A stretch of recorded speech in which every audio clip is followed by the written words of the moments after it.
Hello everyone, let's read a Choose Your Own Adventure. It's Scooby-Doo versus the Cult of Cthulhu. I should point out again, that's Scooby-Doo versus the Cult of Cthulhu. It's by a man called Khave, and it's all done in the style of Choose Your Own Adventures. And I should say, it is quite literally blatantly a parody of that series of books. They've copied the logo, they've copied the style of the books themselves, how they're always presented. The only time that it doesn't really emulate a Choose Your Own Adventure book is on the spine, where it just says Scooby-Doo versus the Cult of Cthulhu. It's missing all of the typical gubbings you would expect from a true copy of Choose Your Own Adventure. But it's good enough. I mean, it's a parody, for crying out loud. It's not meant to be massively, explicitly one-to-one, but it's definitely doing it. Let's just take a look at the back. Ruh-roh, the roll of a roo. You are Scooby-Doo, and you must stop the tentacle terror of the Cult of Cthulhu. Choose from 47 possible endings, most resulting in death. Will it be yours? Now that's rather interesting, because a lot of the endings in the average Choose Your Own Adventure book did result in your character dying. Usually because of things you would never be able to foresee, even doing something that seemed to be the prudent, sensible thing, would sometimes end up getting you dead. But hey ho, hey ho. There's also a special guest called Dr. Herbert West. No idea who that is, but what the hell.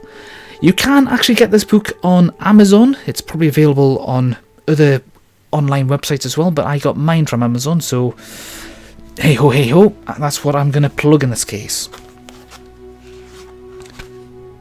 Let's just see what else have we got here. So, I should point out it's actually filled with various different kinds of presumably royalty-free clip art. The very first page just says Scooby-Doo and then has Necro Joe's pizza boxes. Our pizza is something awesome. I can't quite make out the text there, but hey ho. Usual copyright stuff, and then your typical warning that you'd get in a Choose Your Own Adventure book. Do not read this book straight through from beginning to end. As you progress through the story, you will be asked to make choices. Think carefully, choose wisely, make a decision, and follow the instructions to see what happens next. The adventure unfolds with each choice you make. Remember, you can't go back. Well, you can if you cheat. Every choice will eventually lead to death. Will it be yours? I'll just say that again. Every choice eventually leads to death. Will it be yours? Now that kind of suggests that the deaths might not necessarily be your deaths. It might be somebody else's, but, you know, hey ho, hey ho.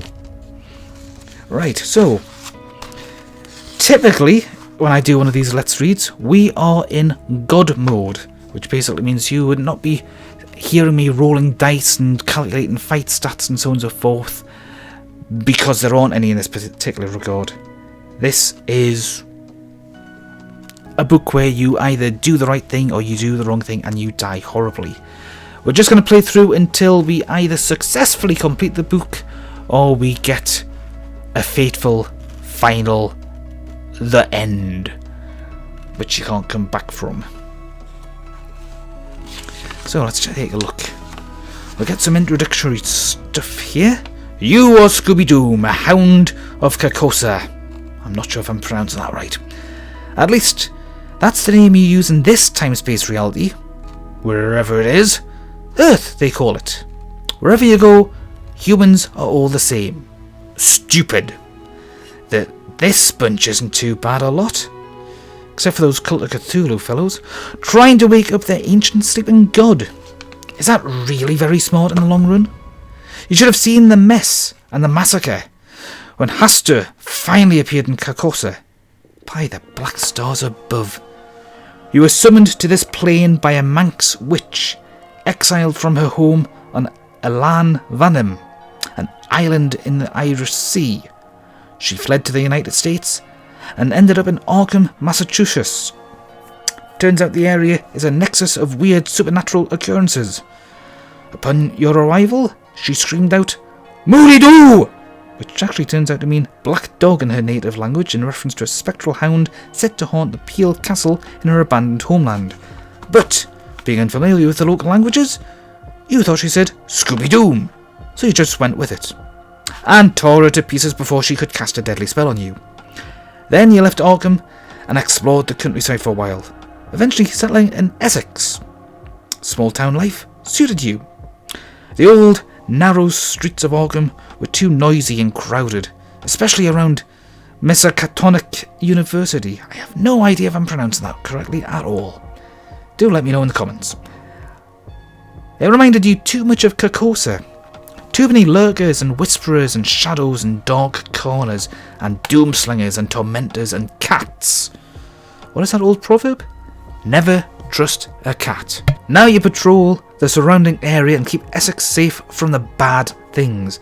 Little do the citizens know how close they come to total annihilation every night. And the people of Essex take care of you, especially over at Necro Joe's Pizza Parlour. The proprietor got his nickname from some old book. Apparently it's very popular and keeps going missing from the university library. But it always somehow manages to find its way back. Somehow. What was it? What's it? Well, looky here. If it isn't old Fogg and Footsie, Robert Fogg, leader of the Historic Order of Dragon, or Dagon rather, and Joshua Footsie, leader of the Cult of Cthulhu, just walked out of the End of the Line Diner, a train-themed eatery. They give a farewell secret handshake and part ways.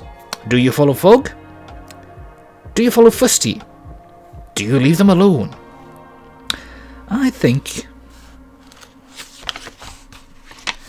I'm going to follow Fogg, because for some strange reason, if you leave them alone and turn to page 6, you get the end straight away. However, if you follow Fogg and turn to page 7, you get to continue the adventure. Very odd. It's almost like they deliberately did that. You follow Robert Fogg as he walks away from the diner, down Main Street through the centre of town, past the restaurants, past the antique stores, down Morton Street, past the town hall and the TOHP Burnham Library, and into the nearby neighbourhood. You can't really sniff and pee on things to avoid arousing suspicion, but you always keep him in sight. He goes up to the door at 17 Prospect Street, knocks. A weird, bulbous man answers the door and invites him in. The yard has been covered in an excessive amount of lawn fertiliser. The smell would be almost overpowering to a human. There are dozens of sticky fly strips hanging from the eaves of the covered wraparound porch. On your previous patrol around town, you never thought anything out of the ordinary about this house, other than the owner is a bit too obsessed with a green lawn. Now you know they're hiding something. Do you burst through the front door? Turn to page 8. Do you sneak around the back? Turn to page 10. I'm just going to burst through... No, I'm not, because that's on page 8. And then sneak around the back is page 10. Page 8 is the end, and we're nowhere near going for the end yet. You sneak around to the back of the house and peer through the kitchen window. You can see down the hall and into the living room. Robert Fogg is there, preaching to a group of elderly hybrid fish people. This is a retirement home for old Dagonites who have been unable to make the full transition to the sea in the deep one form. There are 2 big younger male hybrids standing on the front door, listening to Fogg. Go tell it on the mountains of madness. There is no other obvious movement in the house that you can detect. You slowly turn the knob of the back door. It's unlocked. The young ones are enthralled enough by the sermon that you could probably sneak into the kitchen and ambush them. If you sneak in and ambush the fisherman, turn to page 13. If you wait for Fogg to leave, turn to page 20. If you leave, turn to page 6. We've been to page 6 before. We know what that's going to lead to. Let's sneak in and ambush them. You slowly turn the knob on the back door and quietly sneak into the kitchen undetected. You catch the 2 big young fishmen off guard and get the drop on them. You quickly tear out their throats and leave them bleeding lifeless on the floor. Fogg tries to grab a statuette of a Dagon from the fireplace mantel and hit you with it, but it's too heavy and he is too slow. The failed attempt leaves him very vulnerable, of which you take advantage of and sink your teeth into his neck. You then shake him like a rag doll. You let his body fall to the floor. You have killed Robert Fogg, leader of the esoteric order of Dagon. The black stars of Carcosa smile upon you. Do you now kill the old fish folks? Or do you let them live? Decisions, decisions, decisions. I think it would probably be a very good idea to kill them. Kill them all. Good thinking. Who knows what kind of hells they could have brought up from the depths to seek vengeance for the death of their cult leader. You fillet the fish folk and enjoy some good quality sea meat. Tender. I guess sitting around in your butt all day watching Fox News and eating donuts makes for a very good piece of meat.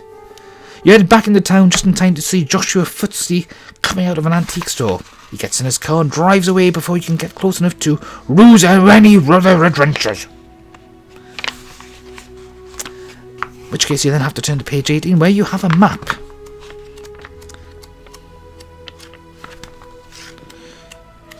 Okay, so let's see here. Gives you various different locations you can go to. Do you go to Saltmarsh? Do you go to White Plume? Do you go to Amberville, Innsmouth, Arkham, or Ravensholm? Presumably this guy is going to be at any one of them.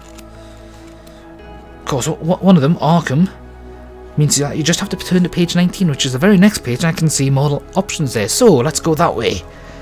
You decide to head down to Arkham, but though you hate that city, nothing but ill omens, shadowy figures, and unspeakable monstrosities haunt the place. And the college kids. Reasons are they annoying. It takes a while to get there, but you can't pick up a trace of Fusty. Do you visit the local library? The local university library, that is? Do you visit the Arkham Sanitarium? Or do you visit Dr. Robert Rest in his laboratory? Not quite sure what it's supposed to actually read there, but it's literally written in Scooby Doom talk, which of course is a Scooby-Doo impersonation. So, Robert Rest. Herbert West, maybe? In his laboratory? It's got options, I suppose. Let's go and visit Dr. Herbert West. You visit Dr. Herbert West in his laboratory. Well, if it isn't Scooby Doom, what did I tell you about coming around here? You pause to think for a second. You don't remember him warning you about any hazardous chemicals or radioactive materials or raging school deans with a chip on their shoulder and something to prove. Could he actually be upset about your visit? He continues, My work is very important, but friends are more important. It's so good to see you. It's been forever. You know you can stop by any time. You're relieved that he was just pulling your leg. I've got an experiment coming to boil, so to speak, that needs watching. Let's go downstairs to the lab. And then we have to make the first really long page turn to page 44. At this point I'm getting to see the odd bit of clip art and photos of various spooky locations and so on, and a book being sniffed by a dog and so on. Even what looks like a parody of Captain Crunch. Cornflakes things as recommended by H.P. Lovecraft. Or made by H.P. Lovecraft even. Bloody hell, that's a turn up for the books. Anyhow, page 44, what has it got for us? You know, Scooby, Dr. West says to you, I think you will find my work quite interesting. I made a tremendous scientific breakthrough that will forever change the way we think about life and death.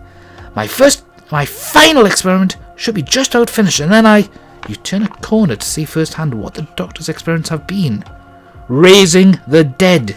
Zombies are here fighting each other and devouring the doctor's assistants and various other students who were unfortunate enough to have class down in the basement of the medical science building. The horde sets upon you and tears you dog limb from dog limb. The end? Well, I think that was rather good. I have actually played this book a couple of times already, and it does have a really good, dark, morbid sense of humour, which does kind of emulate some of the Choose Your Own Adventure books and some of the more horrible ends that you could get in some regards, as well as obviously going into some standard occult fare and having a good laugh at the expense of Scooby Doom. So yeah, I can recommend it. It's obviously as a parody of this kind of book, of the Choose Your Own Adventure book. It doesn't have that many pages overall. It's got technically 130 pages of game book. Technically 132 because there seems to be something about other things going on there. Page 131 basically has some more clip art of something called La Fantôme de Vert, which looks like a woman lifting her leg up who's underlit by some lighting and various skeletal warriors and whatnot coming up behind her to support her and whatnot. But that's page 131. I think your standard Choose Your Own Adventure book only goes up to about 116 pages. But yeah, it's fun. It's interesting to see, and I have no idea whether or not Khave is even his real name, or if there's any of the books in this series, but it is still available to get from Amazon at the very least. I haven't really been able to see anything. I see here. The printed by information is actually right on the last page of the book. It's printed in Great Britain by Amazon, so presumably if you were buying this overseas somewhere else, it's going to be produced locally. So it's basically essentially self-publishing, but I have to say, it's worth getting it. So if you're a fan of this sort of book, and you either want something to play in general, or you're a fan of this sort of work and you just want something to riotously take the piss out of it, go with it, go get it. It's worth it. I'll leave it at that for you. Doodle pip.